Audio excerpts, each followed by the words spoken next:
মোদি তেমনই একজন ভালো মনের মানুষ। তিনি শিক্ষকতা তার পেশা, এবং মোদি সবসময় বলে আমার নেশা, আমার ভালো থাকার রসদ হচ্ছে সঞ্চালনা।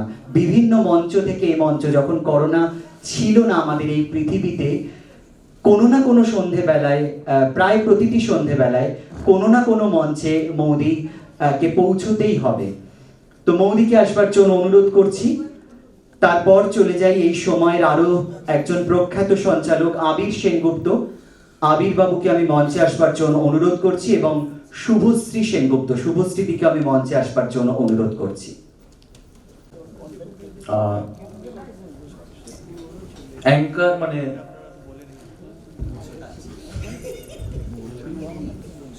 মানে নোংর, অ্যাঙ্কারিং মানে কি নোংরামি? নোংরের কাজ কি? নোংরের কাজ হলো বড় একটি জাহাজকে সুন্দর একটি ভালো জায়গা দেখে দাঁড় করিয়ে তাদের আনন্দ দেয় আর কি। তো আমরা অনেক রকমের জাহাজেই পদার্পণ করি, ছোটখাটো বড় মেজো সেজো। কোন অনুষ্ঠান একটি এলে পর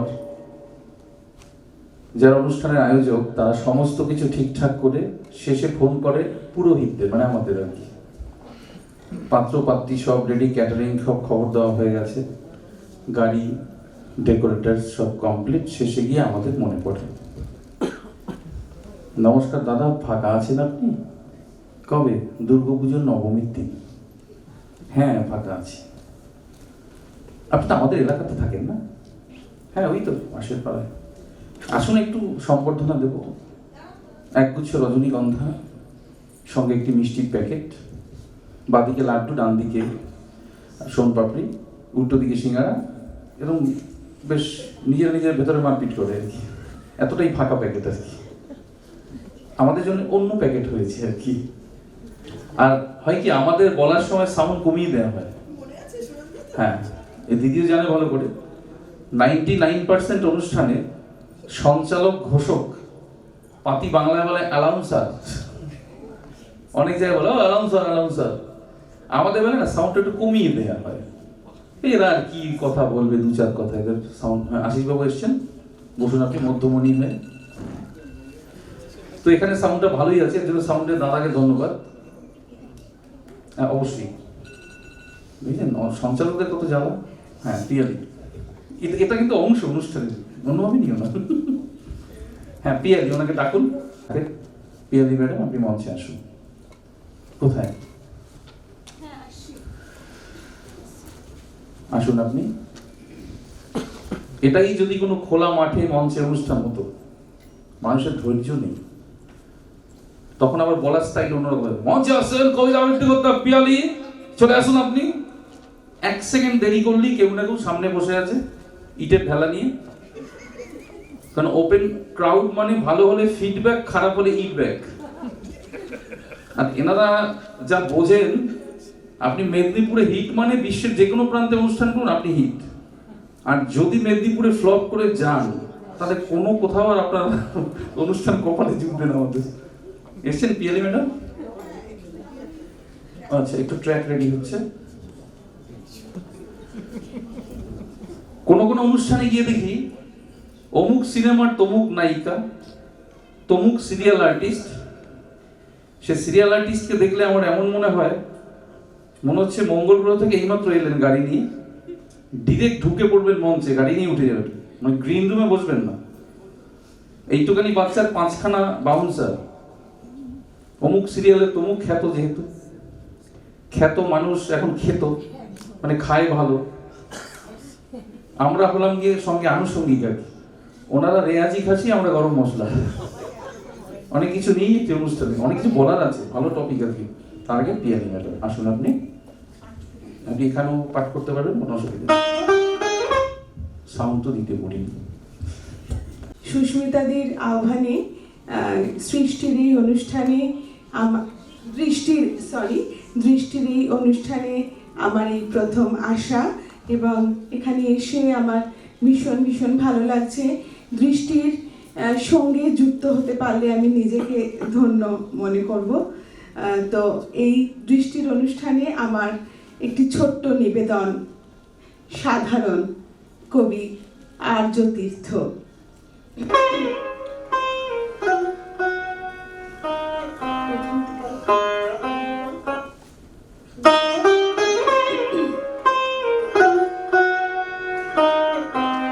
দেখুন দাদা, আমার সন্তান একেবারেই সাধারণ, কখনো ফেল করেনি ঠিকই, কিন্তু যেসব নম্বর সম্মুখে বলা আজকাল বারণ সেই রকম পায়। মানে ওই 60 থেকে 80, 90 হবে আগামীতে তার নয় প্রত্যাশী। কারণ আমি তো জানি সন্তানটি আমার অতি সাধারণ। তবে কি জানি টিউশনি বাড়ানো তবু অকারণ। কারণ আইআইটি বা নিট যত খিটখিট করি ওতে ওর জায়গা হবে না। আশাতে লগ্নি করে সময়ের কাছে শুধু থেকে যাবে দেনা। তাই বলে ভাববেন না বোকা হাবা, কিঞ্চিৎ বই পড়ে, দিব্যি খেলতে পারে ক্যারাম আর দাবা। আশেপাশে কি হচ্ছে সে খবরও রাখে। দেখেছি খাওয়াতে ছোটে সে মাহারা কুকুরের বাচ্চাকে। পাড়ার মেয়েগুলো ওকে দেখলে লেজ নাড়া থামাতেই চায় না। তবে এসবই সাধারণ খুবই, মানুষকে ডেকে ঠিক বলা যায় না। মানে ও তো ক্যারাম বা দাবা চ্যাম্পিয়ন নয়, খেলে ভালোবাসে বলেই বোধ হয়। পশুপ্রেমী কোনো সংগঠনের নয় কর্ণধার, এমনি ভালোবেসে যত্ন করে সে ওই কুকুর ছানার। একেবারেই সাধারণ আমার সন্তান। খেলাধুলা করে বটে, শখ করে শিখে বাবু গিটারও বাজান।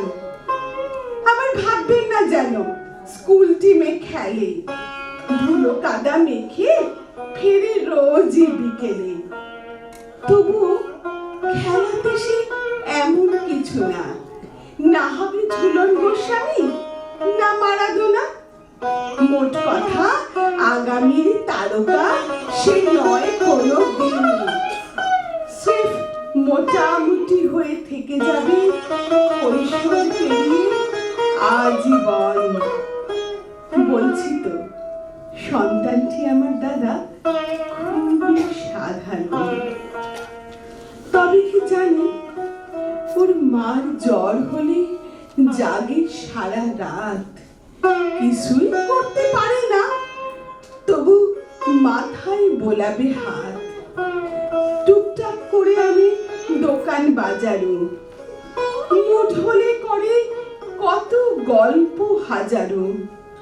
ওর হাসি কাঁদা, সুখ বিষাদ, ভালোবাসা, খুনসুটি আর ভুলচুক, তাই দিয়ে আমাদের গোটা সংসারখানা আলো হয়ে থাকে।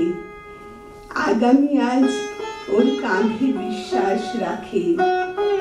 ঘোর ক্লান্তি আর তুমুল অশান্তিতে ওর মুখ দেখলে স্থির হয় মন।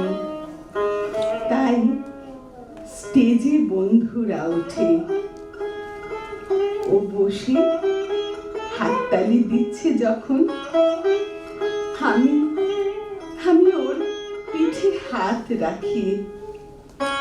আমারই মতন ও খুবই সাধারণ।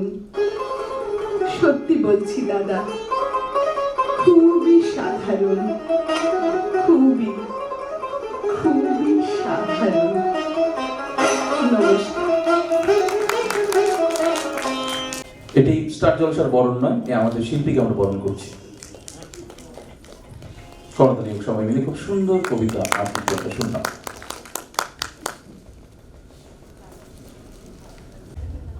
ম্যাক্সিমামটি নন মিউজিক্যাল, সঙ্গীতের সঙ্গে যাদের কোনো ওতপ্রোত সম্পর্কই নেই, মোটা মোটা চেন আংটি আর দামি গাড়ি নিয়ে এনারা কি করেন, শিল্পীদের কেনা বেচা করেন। এনাদের দায়িত্ব যারা অনুষ্ঠানে আমাদের নেবেন তাদেরকে ভালো করে বোঝানো যে একটি অনুষ্ঠানের আসল হলেন কিন্তু এনারাই, সেটা কিন্তু এনারা বোঝানোর চেষ্টা কখনো করেন না, কারণ আমাদের নিলে কমিশনটা কম, তাই তো? কমিশন কি শুধুমাত্র কাউন্সিলরই খায়? তাই না, কমিশন থেকেই কমিশনার তৈরি হয়েছে।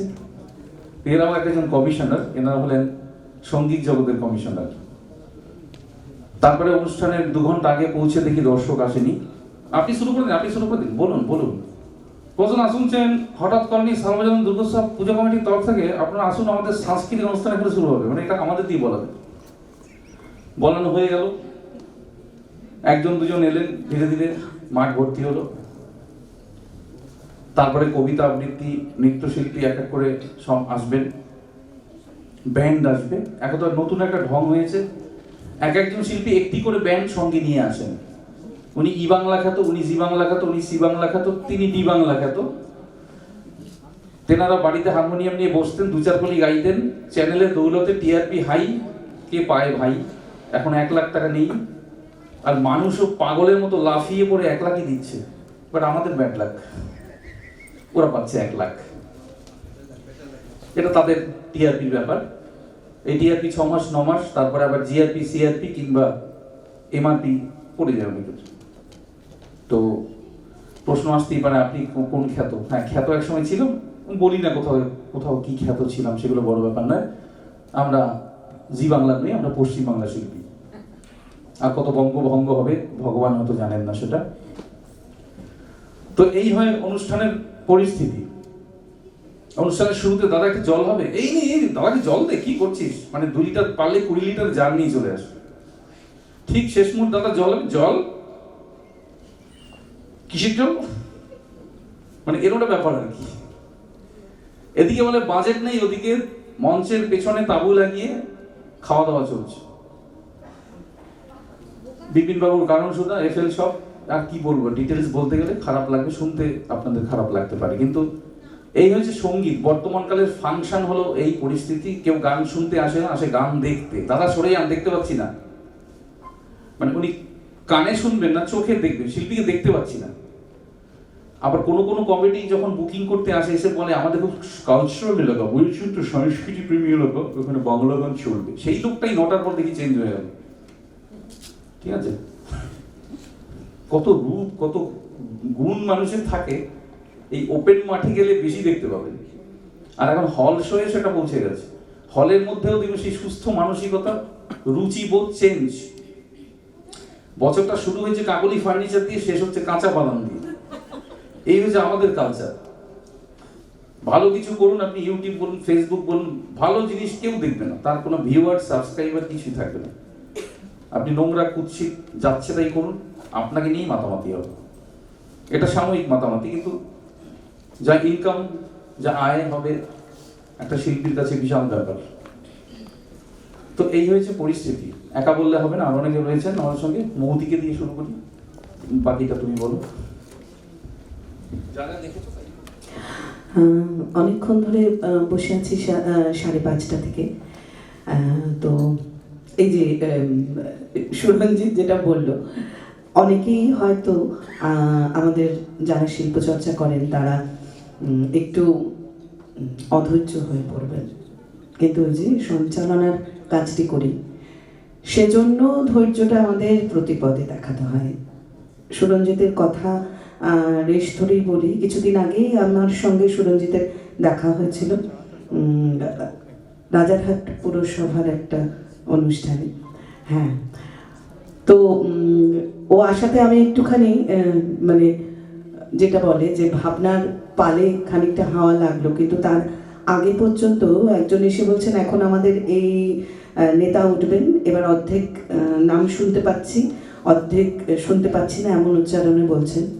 তারপর যখন বলা হলো আরেকজন এসে বলছেন না না ওনাকে কেন আপনি বললেন, হ্যাঁ ইনি উঠবেন। মানে এই রকম পরিস্থিতিতে সঞ্চালনা করে আমরা চালাচ্ছিলাম, তখন সুরঞ্জিত এসে ব্যাপারটা অনেক আমার কাছে ইজি করে দিল। এবং আমি 9টার পর যখন বেরোলাম, আমি দেখলাম, আমি সুরঞ্জিতের পাশে বসেই বলছি, ওর এতটুকু খামতি ছিল না মানুষকে ভালো রাখবার, সুন্দর করে হাসাবার পন্থাটা ও ছড়িয়ে দিচ্ছিল মাঠে। ভীষণ ভালো লাগছিল যে এতটা কষ্ট করবার পরও ও নিজে নিজে কষ্ট পাচ্ছিল যে একেই আপনারা হাসছেন না কেন করোনার ভয়ে। এইভাবে মঞ্চ যখন আমাদের পুরো ব্যাপারটাকে পরিপাটি করে নিয়ে যেতে হয়, তখন সুরঞ্জিত যেমন বলছিল প্রচুর প্রচুর সমস্যা আমাদের সামনে আসে। তবে আমি একটা পশ্চিমবঙ্গ সরকারের চাকরি করি, অনেক মোটা মাইনে পাই, আমি সবসময় বলি। এটা আমি চ্যালেঞ্জ হিসেবে নিয়েছিলাম সঞ্চালনাটাকে। যখন কবিতা শিখতে যাই একজন প্রখ্যাত বাচিক শিল্পীর কাছে, আপনারা সবাই জানবেন তার নাম, আমি এখানে বলতে চাই না। তো তিনি আমায় বলেছিলেন, তুই কবিতাটা তো ভীষণ ভালো বলিস, কেন ছেড়ে সঞ্চালনার কাজটা করছিস? বাবা অভিনেতা ছিলেন, বাবার সঙ্গে যেতাম, বাবা সঞ্চালনার কাজ করতেন, তবে আমরা যেভাবে করি, যতটা পরিমাণে করি ততটা করতেন না। কিন্তু যে সঞ্চালনার কাজগুলো করতেন, আমি জানি না বাবা পরিচিত মুখ ছিলেন বলে, অভিনেতা ছিলেন বলে তাকে ওই সম্মাননা দেওয়া হতো কিনা, আমরা সত্যি সত্যিই সেটা পাই না। বারে বারে একই কথা বলতে হয় যে সব ক্ষেত্রে নয়, অবশ্যই সব ক্ষেত্রে নয়, তাহলে সুস্মিতা এরকম একটা ভাবনা নিয়ে আমাদের সবাইকে একত্রিত করতো না। নিঃসন্দেহে কোথাও কোথাও আমাদের জায়গাটা তৈরি হয়েছে বটে, কিন্তু সরকারি অনুষ্ঠানগুলোতেও আমি সুরঞ্জিতের মতন মাঠে ময়দানের অনুষ্ঠান করবার অভিজ্ঞতা খুব কম। কেন কি, ওদের তো একটা পরিচিতি আছে, ওদের ওই পরিচিতিতে অনেক বেশি সাপোর্টিং ওরা, মানে যেটাকে আমরা তথাকথিত বলি যে খোলা মঞ্চের অনুষ্ঠানে, সেই অনুষ্ঠানগুলো আমার খুব অল্পই অভিজ্ঞতা আছে। কিন্তু হলের অনুষ্ঠানেও যারা শিল্পীরা আছেন তারা যথাযোগ্য আমাদের মর্যাদা দেন। সামনেই রয়েছেন আমাদের দেবযানীদি, মল্লারদা ছিলেন, এমন মানুষজনের সঙ্গে আলাপ হয় যারা সত্যি ভীষণ ভালোবাসেন এবং আমরা আছি শুনলে খুব একটা ভরসার জায়গা দেন, সেরকম যেমন আছেন। এবং বহু জায়গায় গিয়ে, আমি একটা ছোট্ট ঘটনা বলবো, অনেকটা সময় পেরিয়ে এসেছি, তারপরে সুরঞ্জিতের সঙ্গে রয়েছে আবিরের ওয়াইফ রয়েছে শুভশ্রী, আশিসদা রয়েছেন, তাদের সবারই সঞ্চালনার ছোটোখাটো অভিজ্ঞতা রয়েছে। এখন ওই যে জি বাংলাও বলছে, সেই জি বাংলা টি বাংলা এরকম আমাদের পাড়ারই একটি ওই অর্গানাইজার, তার সঙ্গে বহু অনুষ্ঠান করেছি, কোনোদিনও সেরকম সমস্যা হয়নি। তো একটা অনুষ্ঠানে গিয়েছিলাম, বিশেষ করে সেই অনুষ্ঠানের পর আমার বাবা তখন জীবিত ছিলেন, বাবা চলে গেছেন আর 4 বছর। তো বাবা বলেছিলেন তুমি আর যেও না, কেননা এগুলো তুমি পারবে না সামলাতে, মেয়েদের একটু সমস্যা হয় বটে। একদমই কাছে, কালী পুজোর আগের কি পরের দিন এরকম একটা অনুষ্ঠানে গিয়েছিলাম। তো যথারীতি বেশ ভালোই চলছিল সবটা। আমার গাড়ি নিয়ে যায়নি অর্গানাইজার, যেহেতু আমাদের পাড়ার, তার গাড়িতে আমি গিয়েছিলাম, সে আমাকে গাড়ি দিয়েছিল। হঠাৎ ড্রাইভার দাদা এসে আমাকে বলছে, দিদি তুমি ফোনটার দিকে নজর রাখবে। তা আমি বললাম কেন? না, তোমাকে পালিয়ে যেতে হবে। এই শুনে, দীর্ঘ 21 বছর শিক্ষকতা করি, পালিয়ে যেতে হবে কথাটা কোনোদিন মঞ্চে অনুষ্ঠান করতে গিয়ে শুনিনি। তা বললো তোমাকে পালিয়ে যেতে হবে। আমি বললাম কেন? বললো যে দুজন, মানে আপনারা নাম বললেই চিনবেন, আমি নাম বলবো না, তারা প্রখ্যাত, মানে যেমন ও বললো একেবারে ট্যাগলাইন যুক্ত সঙ্গীত শিল্পী, তাদের সঙ্গে টাকা পয়সার কিছু সমস্যা হয়েছে অর্গানাইজারের, তারা আসবেন না, তার জন্য ওরা সবাইকে আটকে দিচ্ছে। তখন প্রায় 11:45 বাজে। আমি তো একটুখানি ভয় পেয়ে গেলাম। তা বললো আমি তোমাকে যেই মানে ফোন কল করবো, মিস কল দেখে তুমি বেরিয়ে আসবে। আমি বললাম ঠিক আছে। সে চলে গেল ঝাট করে। চারদিকে কিংবা একটা ফিসি ফিসি ব্যাপার। সেই ড্রাইভার যেই আমায় মিস কল করলো, আমি উঠে যেই দাঁড়িয়েছি, 2টি ছেলে এসে বললেন যে না দিদি, আপনি তো এখান থেকে কোথাও যেতে পারবেন না। আমি তো বেশ সমস্যায় পড়ে গেলাম। আমি বললাম কেন? তখন বললো যে না না, এই তো আপনার অর্গানাইজার আমাদের থেকে প্রচুর টাকা নিয়ে গেছে, এবার সেই শিল্পীদের আনেননি, আমরা সবাইকে আটকে রাখবো। আমি সর্বনাশ করেছে, আটকে রাখবো মানে এটা কি? আমি মনে মনে ভাবছি যে আমাদের বিধায়ক যিনি, তাকে কি ফোন করব না কি করব, আমি বুঝতে পারছি না। এমন সময় মাথায় একটা বলে না যে বুদ্ধি খেলে গেল, নিজেকে তো বাঁচাতেই হবে। তখন আমি ওদের যে কালচারাল সেক্রেটারি বলে যে বাচ্চা মতন ছেলেটি, তাকে আমি বললাম আচ্ছা তোমাদের এখানে কোথায় ওয়াশরুম আছে, আমি একটু যাবো। তখন বললো যে না দিদি, এখানে আপনি যেতে পারবেন না, আপনি বরঞ্চ আমার বাড়িতে চলুন। মানে জীবনের কি ভয়ঙ্কর অভিজ্ঞতা ভাবা যায় না। আমি ওয়াশরুমের নাম করে গেছি, ও ওর মাকে বাইরে পাহারায় রেখে গেছে যে ইনি আবার বেরিয়ে না যান।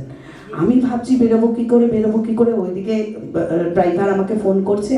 হঠাৎ দেখি সেই মাসিমা বলছে আচ্ছা আপনি একটু থাকুন, আমি ভেতর থেকে একটা কাজ সেরে আসি। বিশ্বাস করবেন না, আমি তো ছোটোখাটো মানুষ, সুরঞ্জিতের মতো অত লম্বা টম্বা না, পায়ের হিলটা খুলে পেছন দিক থেকে কি করে কানে ফোন নিয়ে দিদি এখানে গাড়ি, আরো আসো, অন্ধকার ঘুটঘুটে, মনে হয় পড়ে যাব। সে যে কি ভয়ঙ্কর অবস্থায়। আমি গাড়িতে এসে বসলাম, তারপরে সে বলছে তুমি মাথা নিচু করে থাকো দিদি, পেছন থেকে বাইকে ওরা আসছে। মানে কখনো যে অনুষ্ঠান করতে গিয়ে সঞ্চালকের এইরকম সমস্যা হয় আমার জানা ছিল না। তো কোনো মতে এসে পৌঁছেছিলাম, যদিও আমার বাবা এটাকে খুব মজা করে দেখেছিলেন, বলেছিলেন আমরা তো বহু এরকম অনুষ্ঠানে যাই, এইসব হয়, কিন্তু তুই পারবি না, তুই যাস না। তারপর থেকে ওই বাইরে মানে এরকম মঞ্চের অনুষ্ঠান, খোলা মঞ্চের অনুষ্ঠান যেতে সত্যিই ভয় লাগে। তবে আমরা আশাবাদী বলেই আমরা একত্রিত হয়েছি। আমার ভাইরা আবির, শুভ, বহু অনুষ্ঠান আমার এমন হয়েছে, যেমন শুভ বললো 5-7টা অনুষ্ঠান একবারে চলে এসছে। তার ফলে আমি আবির, শুভ, ওদের এবং আরও অনেকেই আছে আমার মানে খুব প্রাণের কাছের মানুষ, তাদের আমি বলেছি তোরা একটু করে দে। ওরা কিন্তু সেই অনুষ্ঠানগুলো করেছে। এবং শুভ এইমাত্র যেটা বললো শুভদীপ, যে 5 বছর ধরে ও এই সুস্মিতার যে সংস্থা তার সাথে রয়েছে, ওতপ্রোতভাবে জড়িয়ে আছে, সেখানে কিন্তু ও সত্যি একটা বিশেষ মর্যাদা পেয়েছে। এটা শুনে খুব ভালো লাগলো। খুব ভালো থাকবেন। আমার পক্ষ থেকে আপনাদের সবাইকে শুভরাত্রি। আবার সুরঞ্জনকে ফিরিয়ে দিচ্ছি, সুরঞ্জিতকে। ধন্যবাদ। আমাদের সবার সব খুলে গেল, আমাদের ভবিষ্যৎটাই শুধু ঝুলে গেল। জানুয়ারি মাসে 10 থেকে 15টা শো সবই ক্যান্সেল, অথচ যিনি জুতো সেলাই করেন তিনিও বেরিয়েছেন, জীবিকার দায় কিছু করার নেই। বাট শিল্পীদের অবস্থা খুবই খারাপ। ভরসা একটাই, dear bumper lottery, 5 piece lottery 30 টাকা পিস, ঠিক আছে, কিনেছো তো? তো আন্দোলন অবরোধ কাদের নিয়ে করবো? আসলে শিল্পীদের মধ্যে ইউনিটি নেই। সামনে বললে 25টা সেলফি, ঘুরে গেলি গালাগালি, সেলফিশ। তো আমরা কোনোদিন এক হতে পারছি না। আমরা ম্যাক্সিমাম শিল্পী ফেসবুকের দৌলতে, হ্যাঁ আমি ফেসবুকে লিখেছিলাম যে আসুন আমরাও নামি, বিউটি পার্লার, সেলুনের ক্ষৌরকার, এরা যদি আন্দোলন করতে পারে আমরা কেন করবো না? 4টে লাইক পেলাম আর 3-4টে কমেন্টস, আর কেউ নেই। কারণ কেউই চাইছে না কারো বিরাগ ভাজন হতে। রাস্তায় নামবো, কে আবার মার্ক করে দেবে, 4টে সোপাই সেটাও বন্ধ হয়ে যাবে। তো এরকম যদি চিন্তা, তো পার্লার, বিউটি পার্লার, সেলুন এনারা থাকতে পারে, এনারা কি করে বেরোবে? আমাদের সাহস ভরসা জোগানোর লোক খুব কম, কারণ আমাদের বুকে নেই দম। আশিস বাবু কিছু বলবেন?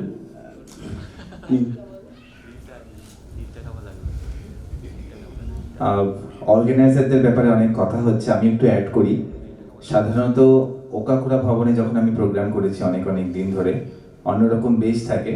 আজকে কিন্তু অর্গানাইজারের স্ট্রিক্ট অর্ডারে আমাকে কিন্তু ভাড়ার টাই, ভাড়ার জুতো, জামা সব পরে আসতে হয়েছে। সেই অর্গানাইজারের নাম কিন্তু founder and mentor of Salt Lake দৃষ্টি, সুস্মিতা নাগ ম্যাডাম। তিনি একদম বলে দিয়েছেন এটা আমার প্রোগ্রাম, একদম এটা এই বড় খেলাটা খেলতেই লাগতো অন স্টেজ। এতক্ষণ আমি শান্ত হয়ে বসে রয়েছি এইভাবে। জোকস অ্যাপার্ট, প্রোগ্রামের তো একটা প্রবাহ বা একটা গতি থাকেই। আমাদের মানে বিশেষ করে মৌ ম্যাডাম একটা প্রোগ্রামে আমার এসেছিলেন, আর আবির ভাই অনেক সময় ওনার প্রোগ্রামে মাঝে মাঝে আমি ঢুকে যাই, আর তখন দেখেন 3 মিনিটে আমি মোটামুটি 7-8 জনকে স্টেজে ডেকে নিই, তাদের সম্বন্ধে ভালো কিছু বলি, তাদের খুশি রাখি, সেটাই আমার কাজ। আমি লায়ন্স ক্লাব এবং রোটারি ক্লাব, হ্যালো কলকাতা এবং বিভিন্ন সংস্থার সাথে যেহেতু ডাইরেক্টলি অ্যাটাচড আছি, অনেক অনেক গুণী ব্যক্তিত্বকে আমি চিনি। আর আমার প্রোগ্রামের সমস্যাটা হচ্ছে আমি শুধু তাকে খুব ভালো করে চিনি, বাকি অনেকেই ঠিক মতন চেনেন না।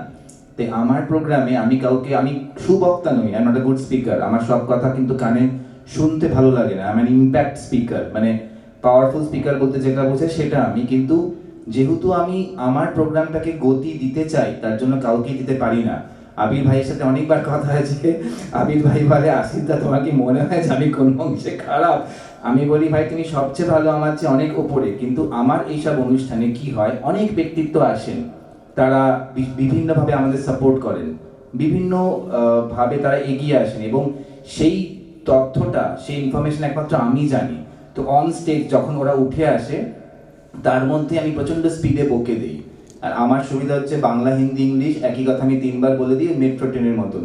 তাতে কি তার মনে হয় যে সে একটা হাইলাইটেড হলো, এবং আমার মনেও তাকে আমি খুব একটা জায়গা দিতে পারলাম।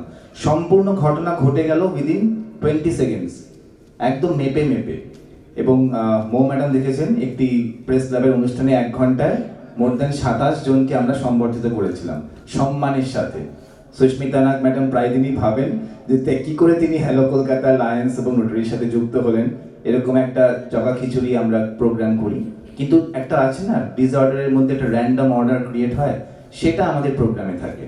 আমি এই কারণেই আমার ব্যাপারটা বললাম যে প্রোগ্রামে অনেক সময় অনেকে সামনের লোকটা ঠিকমতো বুঝতে পারেন না যে এত ফাস্ট কেন হচ্ছে বা এত কিছু কেন ঘটছে, কিন্তু আমরা যারা মেম্বার্স, আমরা যারা একে অপরকে সাপোর্ট করি, একে অপরের সাথে যুক্ত, আমরা কিন্তু বাড়ি ফিরি খুব আনন্দ একটা অনুভূতি নিয়ে। আমাদের লায়ন ম্যাগনেট পরিমল স্যার আছেন, 150টা কান্ট্রি ঘুরে উনি নোংর গেড়েছেন কিন্তু লায়ন্স ক্লাব অফ কলকাতা ম্যাগনেটসের। উনি একজন বাচিক শিল্পী, কিন্তু আমাদের অনুষ্ঠানে এসে কতবার রিসাইট করেছেন আমি জানি না, কিন্তু প্রচুর এনজয় করেন।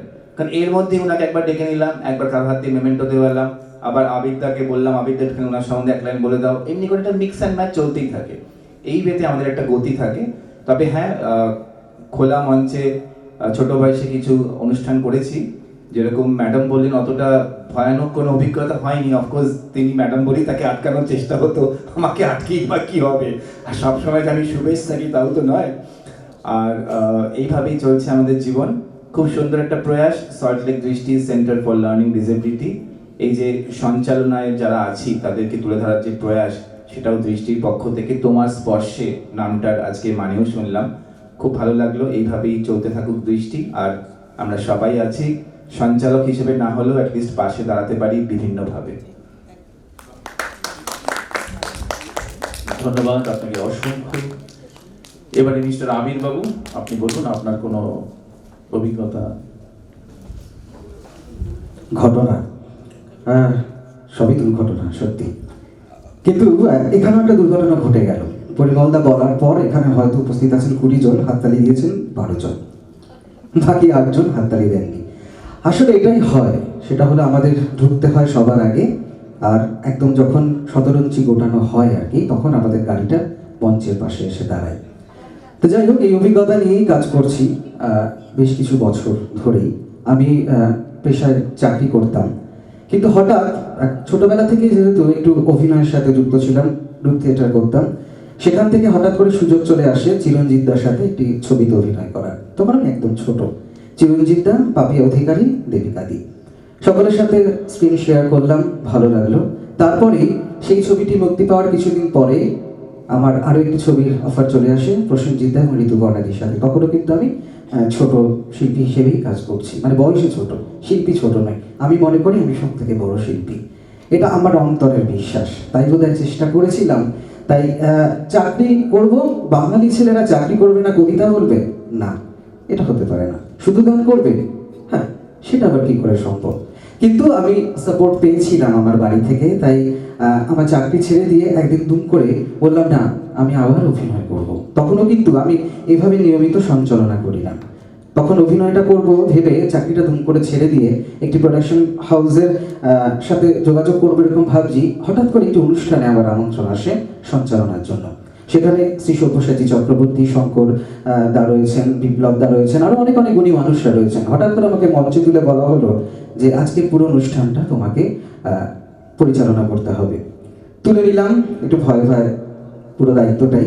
তো সঞ্চালনা করার পরে পেছনে একজন ভদ্রলোক আসলেন, খুব ছোটখাটো দেখতে, গায়ের রংটা সে অর্থে শ্যামলা আমরা যাকে বলি সেরকমই, ভদ্রলোক এসে আমাকে বললেন, তুমি অভিনয় করো? আমি বললাম না। তখন বললেন, না তুমি অভিনয় করো। আমি সত্যি একটু মজা করেই বলেছিলাম না, কারণ তার মধ্যে আমার দুটো ছবিতে কাজ হয়ে গিয়েছে এবং আমি গ্রুপ থিয়েটারটা নিয়মিতভাবে করার চেষ্টা করি আর কি। আমি তাও না বলার পরে ভদ্রলোক কিছুতে মানলেন না আমার কথা।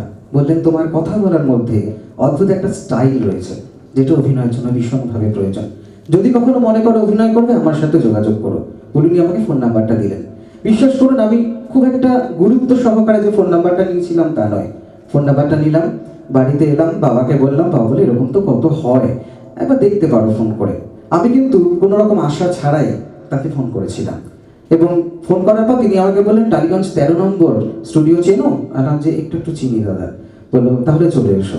আমি গেলাম। তো আমি ভাবলাম যে কে হবে না ভদ্রলোক, ইউনিটের কোনো এমন কোনো মেম্বার হবেন, ক্রু মেম্বার হয়তো বা খাবার দেওয়ার দায়িত্ব তার উপর থাকে, অথবা বুমটা তিনি ধরেন। তাকে দেখে আমার এমনটাই মনে হয়েছিল।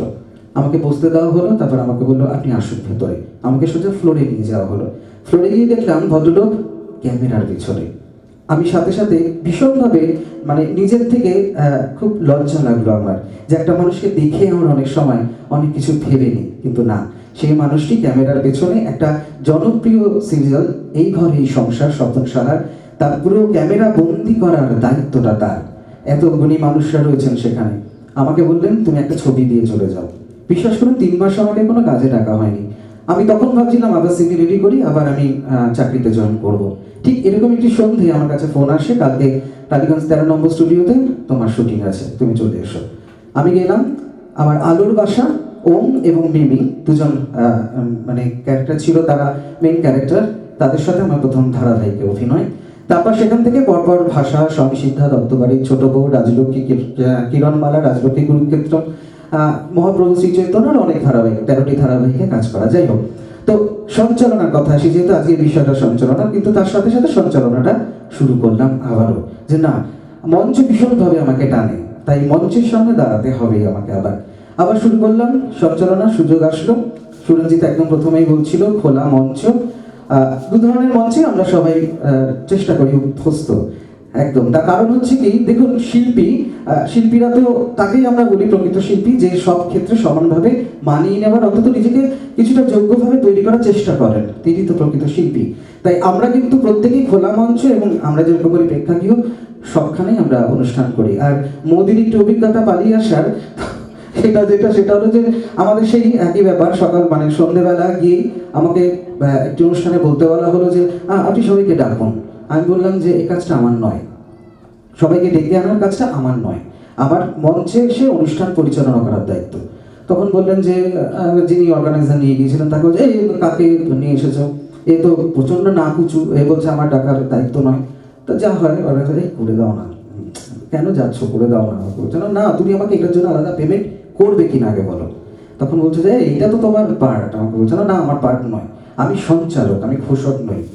আগে তোমাদের এইটা বুঝতে হবে যে ঘোষক এবং সঞ্চালক, আমি কিন্তু কাউকে ছোট করছি না, কোনো পেশার মানুষকেই কখনোই ছোট করছি না।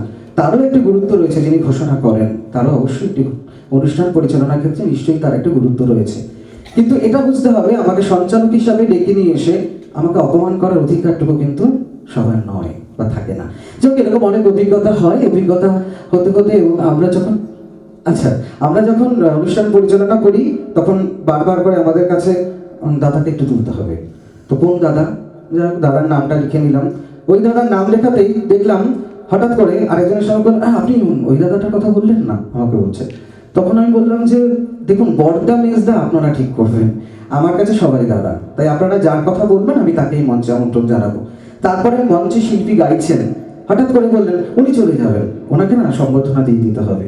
তখন শিল্পীকে থামিয়ে দেওয়া হলো। এটা একজন সঞ্চালকের জন্য কতটা কষ্টের এটা বলে বোঝাতে পারবো না, কারণ একজন শিল্পী তার শিল্প পরিবেশনা করছেন, তার মাঝখানে তাকে ডিস্টার্ব করা আমার মনে হয়।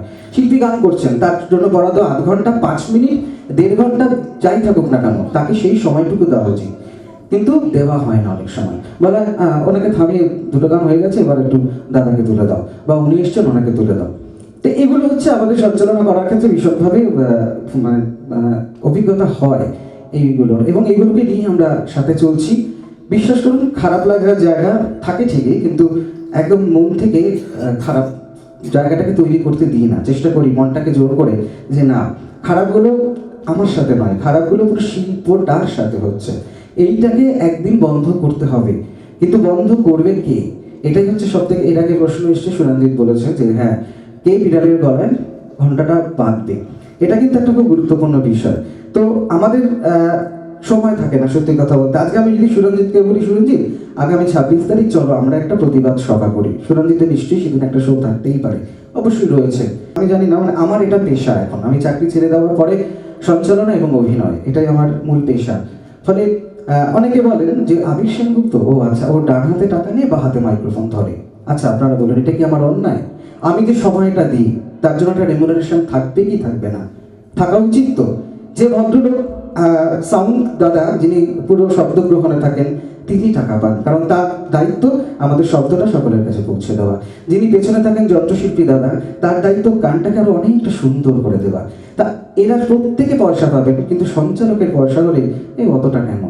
দেখো না একটু এরকম, হ্যাঁ, মানে ওখানে পুরো ব্যাপারটাকে একটু মানিয়ে নিতে হবে আর কি। যাই হোক, এগুলো থাকে, এগুলো নিয়ে আমরা কাজ করি। আর পালিয়ে আসার অভিজ্ঞতা, পালিয়ে আসা না হলেও লুকিয়ে থাকার অভিজ্ঞতা এরকম অনেক হয়েছে জীবনে। অনেক জায়গায় যেহেতু এটা পেশা করে নিয়েছি, তাই খোলা এবং বদ্ধ দুটো জায়গাতেই মানে নিয়মিতভাবে অভিনয় বা বলুন আমাদের করতে যেতে হয়, সঞ্চালনা করতে। আরেকটা সুরঞ্জিতেরও বোধ হয় আমার সাথে মিলবে, সেটা হলো যে একটু সিরিয়ালে দুটো ডায়লগ হোক না।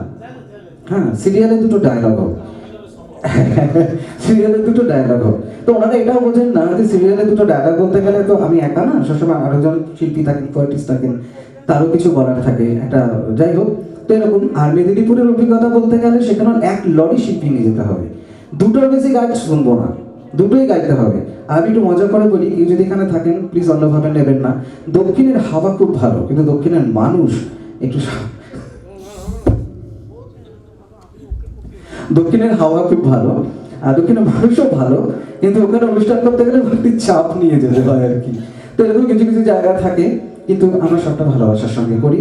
আর সবার আগে যেটা বলা উচিত ছিল সেটা একদম সেই বলবো ঠিকই, তার কারণ হচ্ছে ওটা রেখেই যাবো বলে সুস্মিতাদির দৃষ্টি, তাকে আমার পক্ষ থেকে অবশ্যই অনেক অনেক শুভেচ্ছা, অভিনন্দন, অনেক শুভকামনা। এই 20-22-এও আমরা 20-এর সাথেই রয়েছি। যতদিন 20 থাকবে জানি না ততদিন আমাদের মধ্যে 20 থাকবে কিনা, আমরা কতদিন গৃহ করে কণ্ঠাস অবস্থায় থাকবো। কিন্তু আমরা সাংস্কৃতিক করলে সব থেকে বেশি সচেতন। দেখুন, যেখানে ব্লক লেখা সেখানে কেউ বসেনি, কিন্তু আপনি বাসে যান, ট্রামে যান, মেট্রোতে যান, ব্লক লেখা আছে, ক্রস দেওয়া আছে, কিন্তু সেখানে লোক বসে রয়েছে। তার সংস্কৃতিটাকে কেন বন্ধ করে রাখা হয়? এটা নিয়ে আমাদের একটা প্রশ্ন থাকে। তো মাঝে মাঝে হয়, আবার মাঝে মাঝে আমাদের কথা ভাবাও হয়, এখন একটু একটু ভাবা হচ্ছে আর কি। তো এই ভাবাটা থাকুক, আপনারা সবাই ভালো থাকুন। সুস্মিতাদির এই যে সংস্থা দৃষ্টি, আরো অনেক অনেক অনেক তার উত্তরণ ঘটুক, আমরা সবাই চাইবো। আমরা সবাই যেন আগামী দিনে আবারও এইভাবে এরকম সুন্দর সুন্দর সন্ধ্যে সাক্ষী থাকতে পারি। এবার সুরঞ্জিত। ধন্যবাদ আবিদা, খুব সুন্দর। মনের জ্বালা কষ্ট আর কোথায় বলবো আমরা। এই ডাক্তারবাবুরা বসে আছেন, এনারা ট্যাবলেট দেবেন, ক্যাপসুল দেবেন, সেগুলো আমরা নিয়মিত খাবো, ঠিক আছে? এবারে শুভশ্রী ম্যাডাম কিছু বলুন। হ্যাঁ, অবশ্যই এই বিষয়ে সবার আগে বলবো একটাই কথা, সেটা হচ্ছে এই ধরনের ফ্রেম বোধহয় আমরা সচরাচর সব অনুষ্ঠানে পাই না। পাই কি? পাই না। তাহলে কি করতে হবে আপনাদেরকে? 20টাই হাততালি চাই, যদি 20 জন থাকে। সবার হাত চললো না, চললো কি? ওই যে চলেনি, ও ক্যামেরা, আচ্ছা তাহলে থাক, আমার ছবি তো উঠছে, অসুবিধা কোথায়? হ্যাঁ, এবার একটু কথায় আসি। আগেই বলি, আমার শুরু প্রথম তখন আমার 4 বছর বয়স। শুনলে সত্যি একটু অবাক লাগে যে সেই সময় মাইকটা ধরলাম কি করে, মানে মাইকের ভাগটা নিলাম কি করে। তখন অ্যাঙ্কারিং করেছিলাম, তারপরে অনেকদিন বন্ধ রেখেছিলাম, খুব ভয় পেয়েছিলাম, বাবার এই মাইকটা নিয়ে কী বলবো, প্রচণ্ড ভয়তে। তারপরে আর খুব একটা সাহস করিনি, সোজা চলে গেছিলাম অভিনয়ের দিকে আর কি। সিরিয়ালের কাজ, ছোট ছোট কয়েকটা শর্ট ফিল্মের কাজ, তারপর চললো মোটামুটি সেই রাস্তাটা বেশ কিছু বছর, এখনো চলছে অবশ্যই সকলের ভালোবাসায়। একদিন মা বাবা আমাকে বসিয়ে বললেন, 4 বছর বয়সে যে ক্যামেরা ফেস করলো তারা টিভিতে, সে মাইক ধরতে ভয় পাচ্ছে কেন? তখন আমি কিছুটা বড় হয়েছি, তখন একটু বুঝিয়ে বললেন আমায় বিষয়টা। অ্যাঙ্কারিং যেহেতু বিষয়, আমি তাই অ্যাঙ্কারিংয়ের মধ্যেই রাখছি ব্যাপারটাকে। মা বললেন, অ্যাঙ্কারিং মানে কি তোর কাছে? দাদা প্রথমেই বলেছেন, সুরঞ্জিতা, যে অ্যাঙ্কার কথাটার মানে হচ্ছে নো মোর।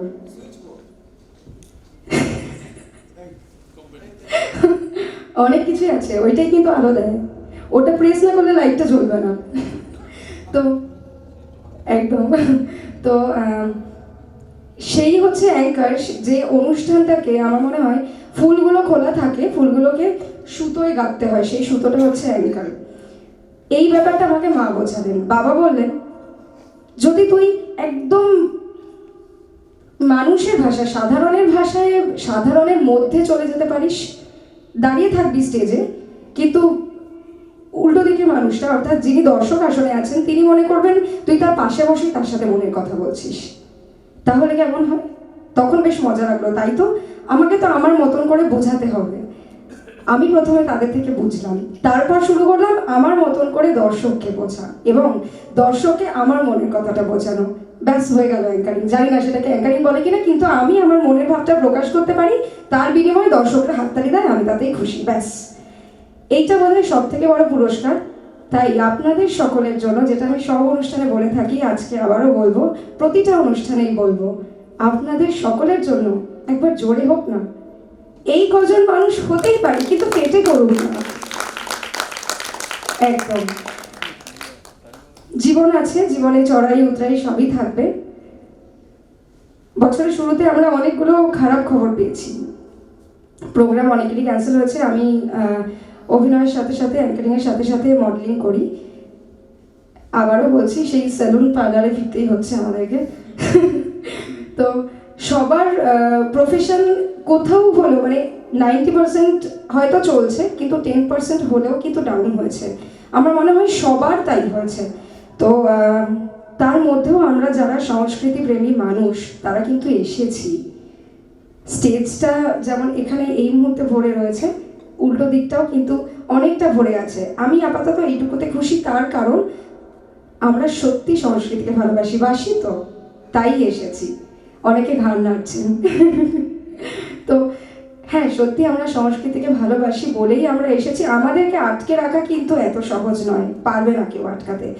তাই জন্যই সুস্মিতাদি একটা অনুষ্ঠানের কথা ভাবতে পারে, এই সিচুয়েশনে দাঁড়িয়ে ওয়েভের পর ওয়েভ আসছে, একটা করে আসছে, একটা করে চলে যাচ্ছে। মাঝে মাঝে যখন একটু একটু থিতিয়ে যাচ্ছে, আমরা চিন্তা ভাবনা করছি অনুষ্ঠানে, এবং যখন পিক চলছে, পিক টাইম চলছে, সেই সময় দাঁড়িয়েও কিন্তু সমস্ত রকম সচেতনতার কথা মাথায় রেখেও অনুষ্ঠান করছি, কারণ আমাদেরকে আটকানো সম্ভব নয়। এটা ছাড়া আমরা নিঃশ্বাস নিতে পারবো না। এটাই অক্সিজেন, এটাই কার্বন ডাই অক্সাইড, সব কিছু। তাই জন্য অনুষ্ঠান হবে। সুস্মিতাদির মতন মানুষ যখন আছেন, তখন দৃষ্টি তো এগিয়ে যাবেই, আর আমাদেরকেও অনেকটা দূর অবধি এগিয়ে নিয়ে যাবে। আমার মনে হয় এমন মানুষ যদি থাকেন, যার এমন ধরনের চিন্তা ভাবনা থাকে, তার পক্ষেই কিন্তু সম্ভব এই সিচুয়েশনে দাঁড়িয়ে থেকেও একটা অনুষ্ঠানের কথা চিন্তা করা। তো সকলে ভালো থাকবেন। আমি খারাপ কিছু এক্সপিরিয়েন্স বলবো না। হ্যাঁ, একটা ছোট্ট করে বলি, অনেকেই বলেছে এটা খুব একটা খারাপ বলতে মানে আমার ভালো লাগছে না খারাপ বলতে, কিন্তু কোথাও মনে হচ্ছিল যে একটু হালকা ইনসাল্টিং। সেটা হচ্ছে যখন একজন শিল্পী মঞ্চে আসেন, গান, হয়তো তিনি গান গাইছেন, সঙ্গীত শিল্পী, তিনি শুরুতে বা শেষে কিছু বলেন, অমুক দাদা ডেকেছেন তার জন্য অনেক ধন্যবাদ, অমুক দিদি ডেকেছেন তার জন্য তাকে অনেক ভালোবাসা। এবার কি হয়, ওই একটা যখন একটা সন্ধে অর্গানাইজ করা হয়, তার মধ্যে না 2জন দাদা 4জন দিদি চলে আসে, তাই তো? ঠিক বলছি তো? 2জন দাদা 4জন দিদি, এবার তাদের মধ্যে একটা রেশারেশি থাকে। হ্যাঁ, এটা কিন্তু ওপেন স্টেজের কথা। সেখানে কি হয়, এবার এই দাদা ডেকেছেন কম, ওই দিদি ডেকেছেন বেশি। এবার মঞ্চে দাঁড়িয়ে সঙ্গীত শিল্পী কি বলবেন, আমরা যখন হয়তো ফেলিসিটেশন চলছে তার, আমরা হয়তো একটু পাশেই দাঁড়িয়ে আছি, মাইক্রোফোনটা সঙ্গীত শিল্পীর হাতে রয়েছে, সেই সময় তিনি কিছু বলছেন, পাশ থেকে আমাকে হঠাৎ করে একজন বলেন, দিদি গৌরীদি নামটা বলতে বলো না। এ কি মুশকিল কথা, উনি যদি বলেন গোড়াদা আমাকে ডেকেছেন, আমি কি করে বলি গৌরীদির নামটা বলুন? সঙ্গীত শিল্পী বা একজন শিল্পী স্টেজে দাঁড়িয়ে কি বলবেন সেটা ডিসাইড করে দেওয়া অ্যাঙ্কারের কাজ নয়, সেটা কিন্তু সেই শিল্পীর একদম ব্যক্তিগত ব্যাপার, এবং সে কিভাবে বলবেন সেটাও তার ব্যক্তিগত ব্যাপার। তাই এরকম হয়, হতেই থাকে। আমার মনে হয় এগুলো পার্ট অফ আমাদের এই প্রফেশন, এটার বাইরে আমরা যেতে পারবো না। আর ওই শুরু থেকে শেষ, হ্যাঁ, ওটাও কিন্তু একটা গর্বের ব্যাপার। শুরু থেকে শেষ অবধি অবশ্যই আমাদেরকে থাকতে হয়, এবং যখন অনুষ্ঠানটা শেষ করে নেমে যাই তখন বলে কি ভালো বললে গো, লাস্টের ওই কথাগুলো, তোমাদের দুজনের এন্ডিংটা না দারুণ ছিল, ব্যাস হয়ে গেল। 4টে থেকে 10টা অবধি সমস্ত পরিশ্রম কিন্তু ওখানেই সার্থক হয়ে গেছে। তাই জন্য এই রকম অনুষ্ঠান হোক, এরকম অনুষ্ঠান চলুক, এরকম প্রয়াসে অবশ্যই সবসময় সুস্মিতাদির সঙ্গে আছি। ভীষণ মিষ্টি একজন মানুষ, ওই যে দাঁড়িয়ে দেখছি। হ্যাঁ, এরকম অনুষ্ঠান হোক, খুব ভালো লাগে। অনেকটা আপন মনে করে আপনাদের সাথে অনেক কথা শেয়ার করলাম। সবাই শেয়ার করেছি, সবাই ভুলে যাবেন কিন্তু, ভালোগুলো মনে রেখে খারাপগুলো ভুলে যাবেন, নাহলে আবার অসুবিধা আছে। তো সকলে সঙ্গে থাকবেন, অবশ্যই সংস্কৃতিকে নিয়ে এইভাবে জড়িয়ে নিয়ে বাঁচবেন, তাহলে কিন্তু আমরা বোধহয় এত কঠিন সময়েও একটু ভালো থাকার চেষ্টা করতে পারবো। থ্যাংক ইউ সো মাচ সকলকে, আর অবশ্যই সুস্মিতা দিকে থ্যাংক ইউ ভেরি মাচ। ধন্যবাদ। যদি কোথাও বিপদে ফাঁসো, মুচকি হাসো, হাতে আমার মতো আংটি রাখো 100 টাকা পিস, গলায় শ্রীহরির চেন। আচ্ছা, যদি বাই চান্স আটকে যাই, একটা টাকা খুলে দিয়ে চলে আসবো, ছেড়ে দেবে, আটকালে না, কোনো অসুবিধা হবে না, ঠিক আছে? আচ্ছা, এর পরবর্তী অনুষ্ঠান কি আছে? যন্ত্রানুষঙ্গের শিল্পীরা দাঁড়িয়ে রয়েছেন। শুভকে ধন্যবাদ, খুব ভালো সঞ্চালনা করছে। যিনি কাশছেন কে দেখি একটু, কাশি আর হাঁচি, যিনি দিচ্ছেন তিনি খুব পপুলার।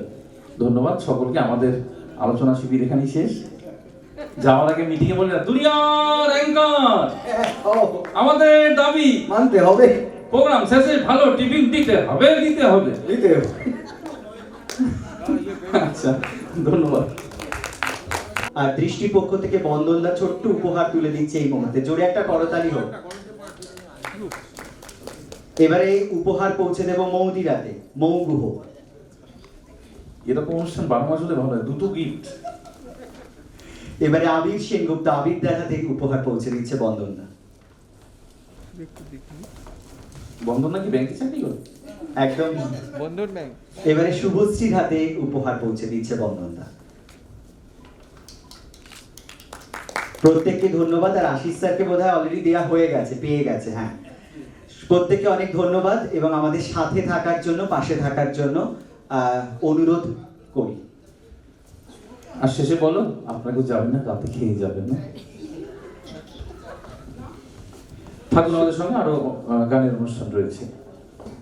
দৃষ্টির একজন ছাত্র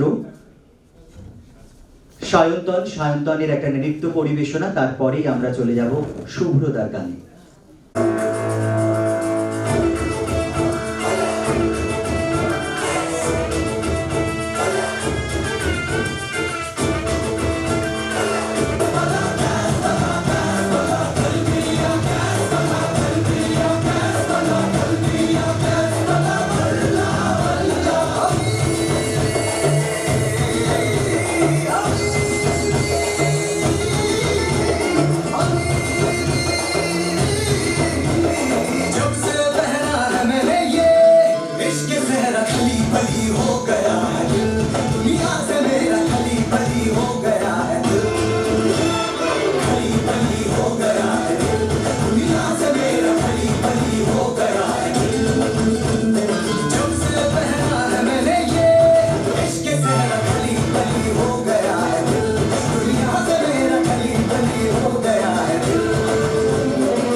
ফাউন্ডেশনের তোমার স্পর্শে এই অনুষ্ঠানে আসতে পেরেছি। আমি এর আগেও এসেছি সুস্মিতাদির অনুষ্ঠানে। শীতকাল একদম অনেক রাত হয়ে গেছে, আর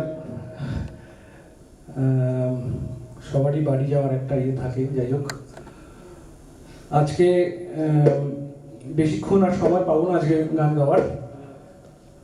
কয়েকটা গান গাইবো, তারপরে আজকের মতো শেষ করব প্রোগ্রাম।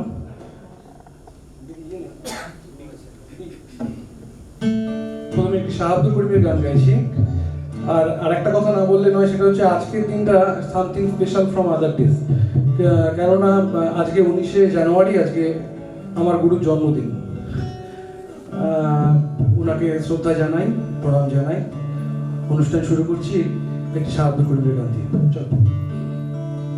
মায়া জালে বন্দি হয়ে আর কতকাল থাকিব,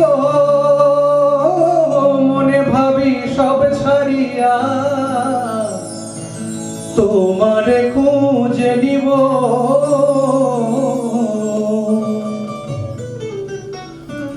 মায়া জালে বন্দি হয়ে আর কতকাল থাকিব, মনে ভাবি সব ছাড়িয়া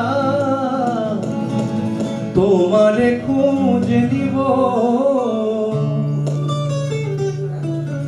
আশা করি আলো পাবো, ডুবে যাই অন্ধকারে। আশা করি আলো পাবো, ডুবে যাই অন্ধকারে। মুর্শিদ ধনু হে কেমনে চিনিব তোমারে।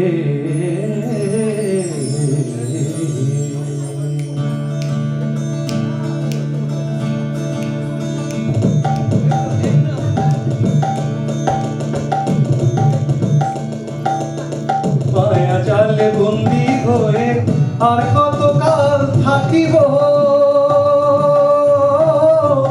মনে ভাবি সব ছাড়িয়া তোমারে খুঁজে নিব। মায়া জালে বন্দি হয়ে আর কতকাল থাকিব,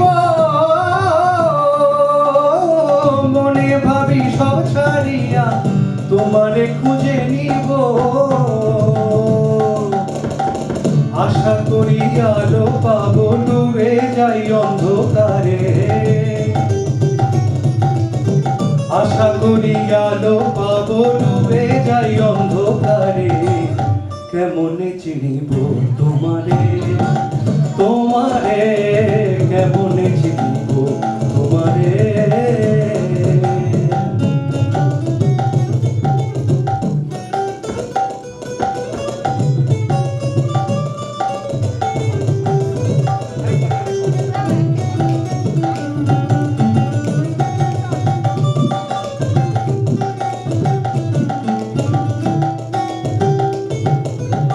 পাগল আব্দুল করিম বলে, দয়া করো আমারে, নত শিরে করো জোরে, বলি তোমার দরবারে।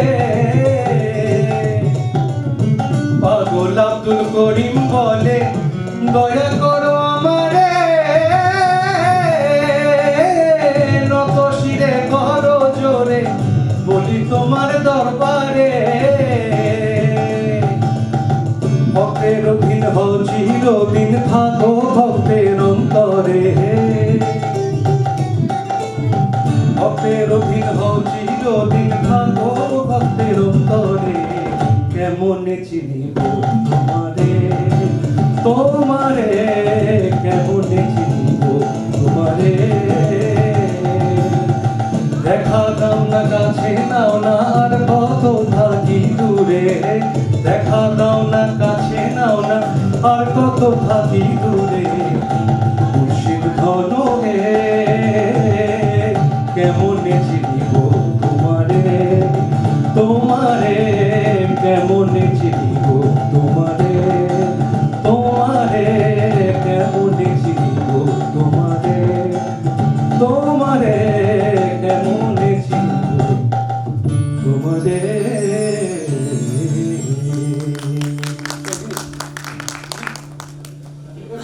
আর কইও কইও কইও রে ভ্রমর, কৃষ্ণ রে বুঝাইয়া মুহি রাধা মইরা যামু রে, কৃষ্ণ হারা হইয়া রে ভ্রমর কইও গিয়া।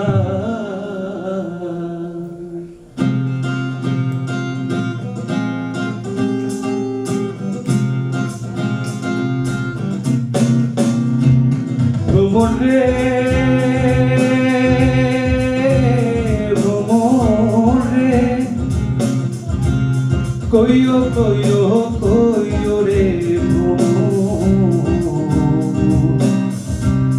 কৃষ্ণ রে বুঝাইয়া। আর কইও কইও কইও রে ভ্রমর, কৃষ্ণ রে বুঝাইয়া। মুহি রাধা মইরা যামু রে, কৃষ্ণ হারা হইয়া রে ভ্রমর কইও গিয়া, ভ্রমর কইও গিয়া। শ্রীকৃষ্ণ বিচ্ছেদের নলে অঙ্গ যায় জ্বলিয়া রে ভ্রমর কইও গিয়া।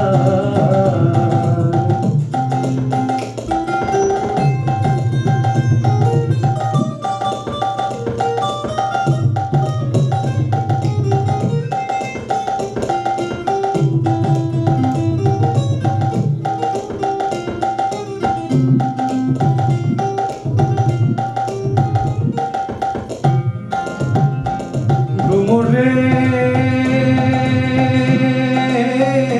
ভ্রমর রে, আগে যদি জানতাম রে ভ্রমর, যাইবারে ছাড়িয়া।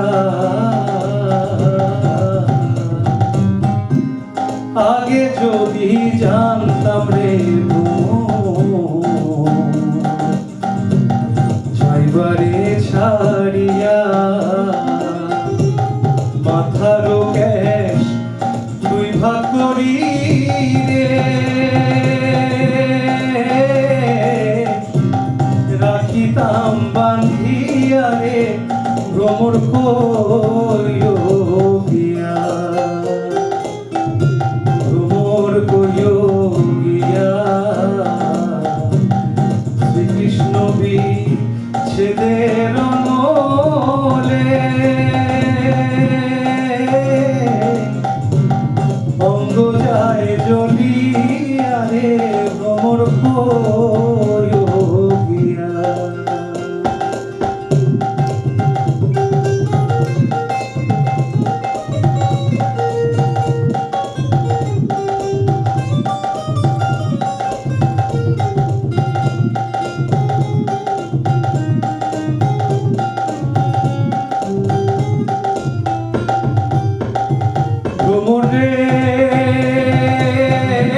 শ্রীকৃষ্ণ বিচ্ছেদের অনলে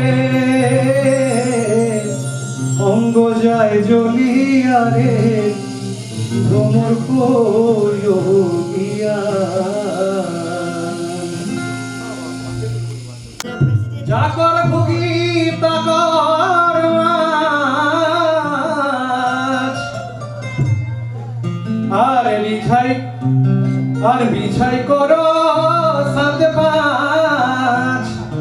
গানটার একটু গল্প বলে দিই। আসলে ব্যাপারটা হচ্ছে আমরা আমাদের ওজন বুঝে ভোজন করা উচিত।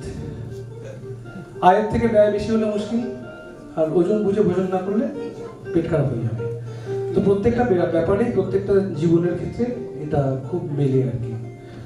যার 10 টাকা হয় তার 10 টাকার মধ্যেই চলা উচিত, যার 100 টাকা ইনকাম তার 100 টাকার মধ্যে চলা উচিত, তার মধ্যে সঞ্চয়, তার মধ্যে ব্যয়, তার মধ্যে সবকিছু। তো যা কর ঘুগি তা কর মাছ। ঘুগি মানে মাছ ধরার পাত্র। যে যেমন ঘুগি সেরকমই মাছ উঠবে। মিছাই করো সাত পাঁচ চিন্তা করে লাভ নেই। তাই রিঝব ফুর্তি করো মনের সুখে। তাই নিজের মতো করে মনের সুখে বাঁচো। বেহুশ হলে ঘিরে নিবে দুঃখে। আমাদের সবসময় বি কেয়ারফুল থাকতে হবে।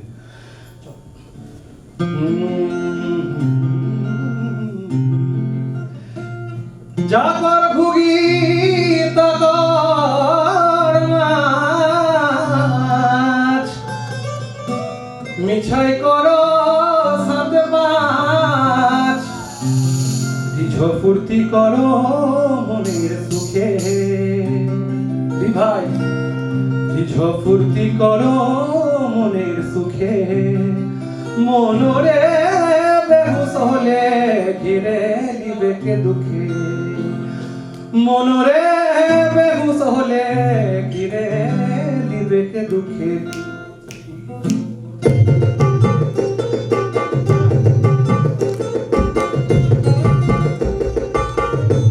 যে কজন আছেন সে কদিনই তাকে দিন আর কি আর করা যাবে।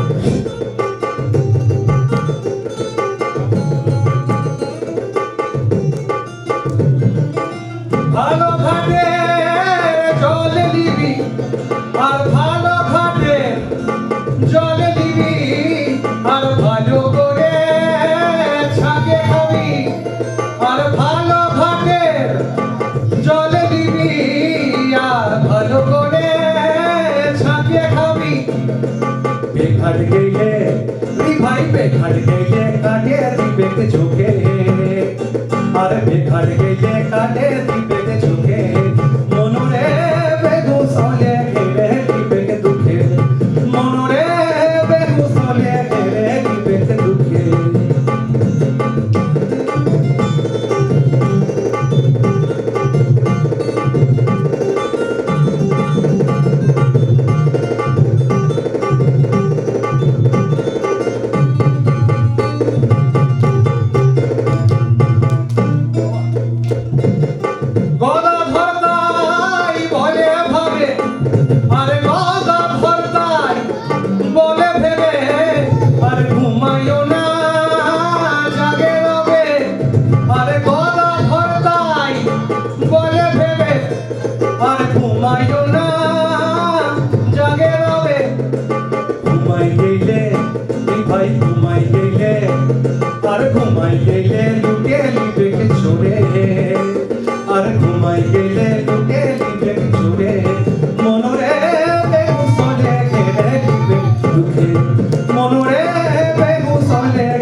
লাস্ট গান দিয়ে শেষ করবো আজকে। তুমি দিন থাকিতে সাধন, ও মন কেন জানলে না, ও মন কেন জানলে না,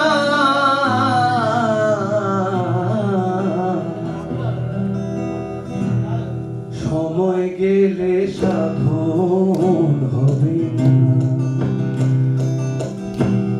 সময় গেলে সাধন হবে না। তুমি দিন থাকিতে দিনে সাধন,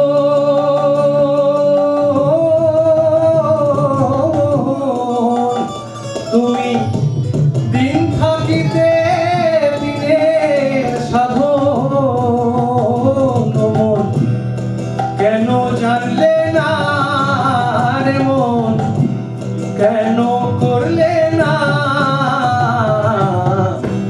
সময় গেলে সাধন হবে না, ওরে হবে না মন, হবে না,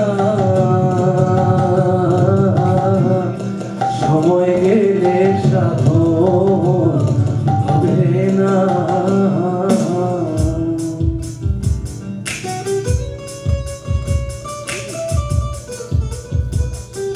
যুগের পরিবর্তন হয়েছে তো লালনের গান পরিষ্কার লাগে, কিন্তু গানের চরিত্র হরণ না হলেই হলো। গানের জামা কাপড় যাই থাকুক, চেহারা ঠিক থাকলেই হলো। জানো না মন খালে বিলে মিন থাকে না জল শুকালে, জানো না মন খালে বিলে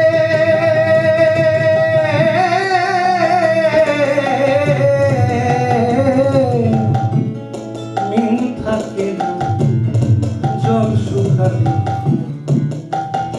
ওরে কি হবে তার বাধার দিলে,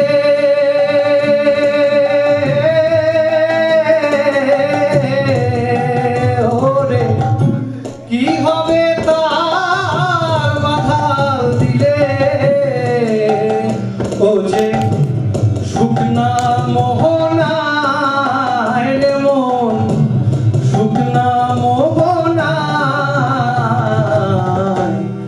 সময় গেলে সাধন হবে না, মন হবে না, মন হবে না, সময় গেলে সাধন হবে না।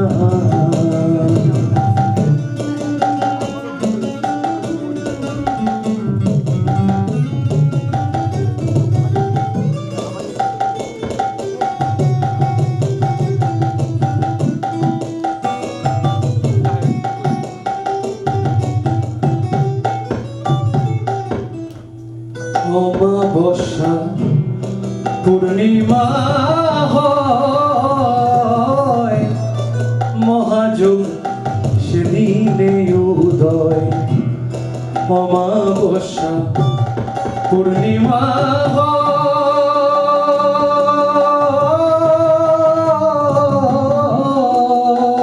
হয়, মহাযোগ সেদিনে উদয়, লালন বলে অন্তিম সময়, ওরে লালন বলে অন্তিম সময়,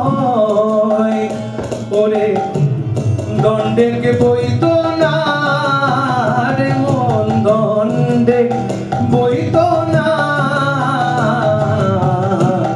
সময় গেলে সাধন হবে না, তুমি দিন থাকিতে দিনের সাধন, তুমি দিন থাকিতে দিনের সাধন, ও মন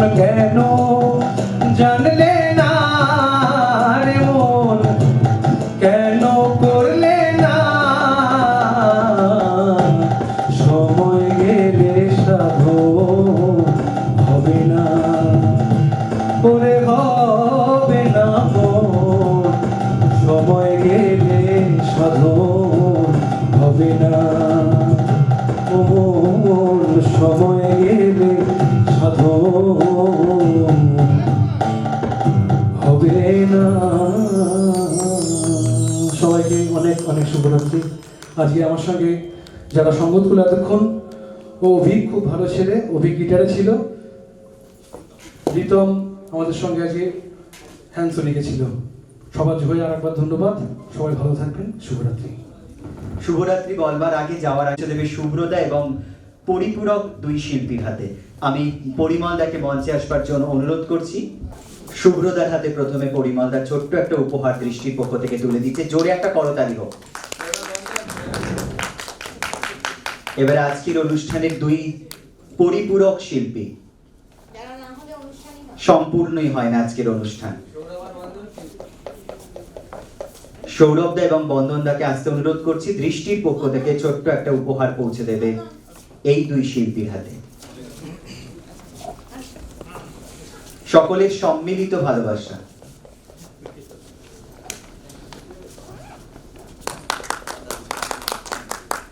যে কজন আছেন প্রত্যেককে জানিয়ে রাখি, আগামী 22 তারিখ অর্থাৎ শনিবার দৃষ্টির আয়োজনে আরো একটি সাংস্কৃতিক সন্ধ্যার আয়োজন করেছে দৃষ্টি।